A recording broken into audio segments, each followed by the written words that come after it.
Zoé, merci de nous accorder un peu de ton temps. Je vais te demander déjà qu'est-ce que tu as pensé de cet événement de manière générale. Merci à vous de me demander de mon temps. J'ai beaucoup apprécié l'événement, rien que l'initiative déjà, c'est vraiment pertinent, je trouve, de faire ce format-là qui s'adresse aux jeunes et qui parle de la démocratie et d'inviter des élus en fait qui nous concernent plus ou moins de près ou de loin pour répondre à nos questions à la fin de la journée. C'était assez pertinent. Et même j'ai beaucoup aimé le fait que en fait, tous les participants et les participantes venaient d'horizons assez diverses, mine de rien. Et finalement, ce qui nous rassemblait, c'était le fait qu'on soit jeune. Et je pense aussi le fait qu'on s'intéresse de près ou de loin à la démocratie, chacun et chacune. Mais sinon, il y avait vraiment des profils assez divers, mine de rien. J'ai été assez étonnée. Je pensais tomber principalement sur des gens qui font de la sociologie, de la Sciences Po et du droit, quoi. Et il y avait une jeune femme qui était en 6e année de médecine. Il y a des gens qui étaient en archéologie. Il y a des gens qui étaient même plus en études supérieures, ou qui n'ont pas fait d'études supérieures simplement, mais qui sont des jeunes actifs ou des jeunes actives.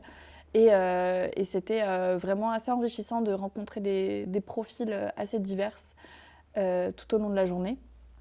Et, et avec aussi les intervenants et les intervenantes de ce matin qui venaient nous apporter un petit éclairage un peu théorique, scientifique sur ce que c'est que d'être jeune dans le monde du travail, dans la société, ce que c'est que d'être jeune dans la démocratie aussi, qu'est-ce que c'est que la démocratie et pourquoi est-ce que c'est intéressant la discussion, la délibération, qu'est-ce que ça apporte finalement au débat public et à la production de politiques publiques, de normes, de droit finalement. Enfin voilà. Donc c'était assez enrichissant. Après, j'en tire pas forcément que du positif parce que j'ai vu aussi certaines choses qui peuvent me faire un peu tiquer. Mais globalement, c'était même enrichissant de participer à ça et de voir que des initiatives comme ça prennent vie à Nanterre, finalement, notre Mhm. superbe université. Est-ce que tu peux approfondir sur ces dites choses qui t'ont fait tiquer? Une des choses qui m'a un peu fait tiquer, c'était que donc on avait des tables rondes pendant 2 heures. Et en fait, j'ai senti un peu que les animateurs et les animatrices de ces tables rondes, il y en a qui voulaient plus ou moins nous emmener quelque part, au final, qui essayaient de nous driver un peu dans notre pensée. Alors que pour moi, l'exercice, c'était vraiment plutôt de nous accompagner. Et, euh, et j'ai senti en fait qu'il y avait plus ou moins parfois des volontés de nous faire dire quelque chose, de nous amener à une réflexion précise. Et ça, pour moi, c'est un peu paradoxal dans le cadre de cette rencontre parce que justement, le but pour moi, c'était de produire une pensée qu'on n'aurait pas produite de façon innée et de façon un peu instinctive si on ne s'était pas intéressé à l'événement et si on n'y avait pas participé. Parce que c'est dans la dialectique, dans le dialogue, que justement les réflexions auxquelles on est arrivé se sont produites. Et en fait, j'avais l'impression que certains animateurs ou certaines animatrices, par moment, nous faisaient plutôt aller à des évidences, un peu à des lieux communs, du style les jeunes se désintéressent à la politique, et puis les réseaux sociaux, ça véhicule des fake news, ce genre de choses. Alors que justement, nous, dans la discussion, on pensait plutôt que au final, les réseaux sociaux, c'était un bon moyen de s'informer aussi, parce qu'on avait accès à des informations qui ne sont pas forcément véhiculées, qui ne sont pas forcément relayées par les médias traditionnels. Et du coup, ça, c'est une des choses qui m'a fait un peu tiquer. Et enfin, un des principaux points qui m'a fait un peu tiquer. Et aussi, lors de la rencontre avec les élus, bon, ça m'a fait tiquer, mais je m'y attendais de finalement, bon, ils répondent pas vraiment à nos questions. Et puis, enfin voilà, un moyen un peu détourné, un peu de nous séduire aussi, de montrer un peu ce qu'ils avaient fait ou ce qu'ils n'avaient pas fait, justement. Et de se vendre un peu à nos yeux, quoi. Et enfin, de toute façon, ça, c'est finalement le travers de tout forum participatif de se faire instrumentaliser par les politiques, quoi. Donc je m'y attendais. Je suis pas déçue parce que je m'y attendais. Mhm. Mais au fond de moi, je suis un peu déçue quand même parce que j'aurais aimé une petite honnêteté un peu politique déontologique de la part de ces élus-là qui sont venus. Mais merci à eux quand même d'être venus parce que c'était enrichissant quand même. Et de se prêter à cet exercice qui n'est pas forcément évident aussi Bien au sûr. regard des thématiques qui ont été abordées. Je sais que tu es très engagé à gauche pour le coup.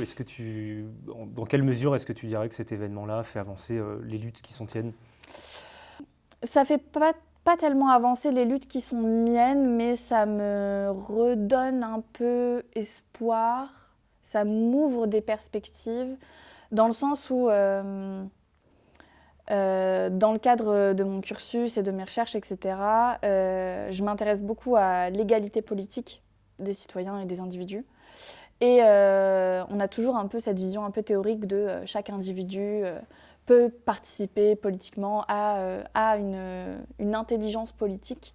Et c'est vrai que là, voir cette intelligence politique-là en action, ça redonne un peu espoir parce que c'est vrai qu'on se dit qu'on va tomber dans un truc où tout le monde va un peu partager son avis de comptoir sur en fait, la démocratie, de toute façon les élus ne nous écoutent pas et puis voilà. Et en fait pas du tout. Enfin,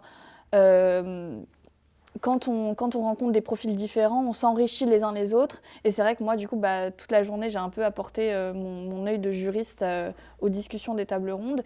Mais il y a une jeune femme qui était dans la même table ronde que moi, qui est éducatrice avec la jeune enfance et qui a apporté aussi un point de vue hyper éclairé sur comment on pose des catégories, sur le développement de l'enfant. Enfin voilà.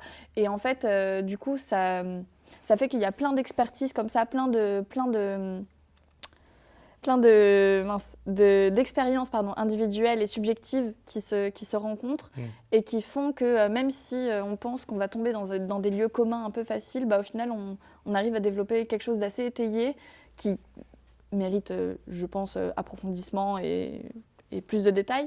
Évidemment, parce qu'en 2 heures, on ne peut pas non plus refaire le monde, mais en tout cas, on arrive quand même à quelque chose d'assez pertinent et de beaucoup plus fourni que ce qu'on pourrait croire.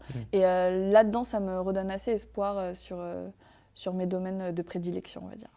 Justement, en parlant de tes domaines de prédilection, je sais que tu effectues donc un mémoire sur la démocratie participative. Je trouve très intéressant que tu aies parlé d'intelligence politique. Moi, j'aurais plutôt tendance à parler d'intelligence collective. Est-ce que cet événement-là, qu'est-ce que cet événement-là apporte à tes recherches?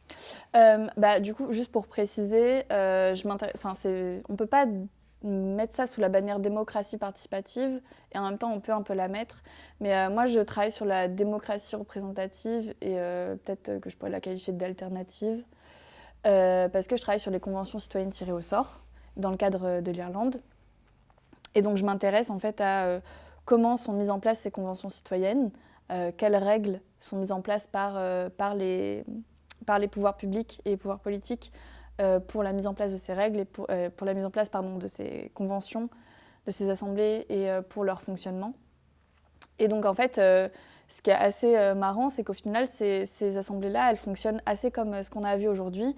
C'est-à-dire qu'il y a des tables rondes où les personnes qui participent et qui sont tirées au sort, du coup, délibèrent en petits comités sur les thématiques qui leur sont proposées. Donc, il y avait, par exemple, le mariage pour tous, le droit à l'avortement, il y avait toute la perspective de réchauffement climatique, etc., qui avait été abordée. Et en fait, moi, si je suis venue, à la base, je songeais plus à être observatrice de la journée que vraiment participante parce que c'était un peu un objectif de neutralité scientifique, un peu voilà quoi. Et en fait, je me suis fait embarquer total sans même qu'on me demande ma permission, mais c'est pas plus mal. Et en fait, moi, je voulais un peu vivre ça de l'intérieur parce que c'est vrai que dans le cadre de mes recherches, du coup, je vis ça à travers des lectures et à travers des recherches par écran interposé finalement. Et c'est vrai que j'ai jamais vécu, j'ai jamais été plongée dans ces lieux-là, ces forums-là de discussion. Et donc c'était un bon moyen déjà de voir un peu à quoi ça ressemble concrètement, rien que même un peu voir le staff aussi qui s'agite parce que il nous reste que 5 minutes et puis il y a les invités qui arrivent et puis on avait dit que c'était 2 heures et donc il faut respecter un peu les règles procédurières aussi quoi. Donc c'était assez enrichissant et même aussi les interventions de ce matin, elles m'ont permis aussi de poser quelques petites graines dans ma tête de réflexion qui vont mûrir, j'espère, d'ici cet été quand je rédigerai mon mémoire. Surtout sur la conscientisation qui était assez intéressant. Et voilà. Bah super. Est-ce que tu as un dernier mot peut-être à passer Bah, déjà, je vous remercie d'avoir organisé la journée, c'était top. Et puis, bah, merci à tous les intervenants et toutes les intervenantes d'être venus parce que c'était assez enrichissant. Merci. Merci.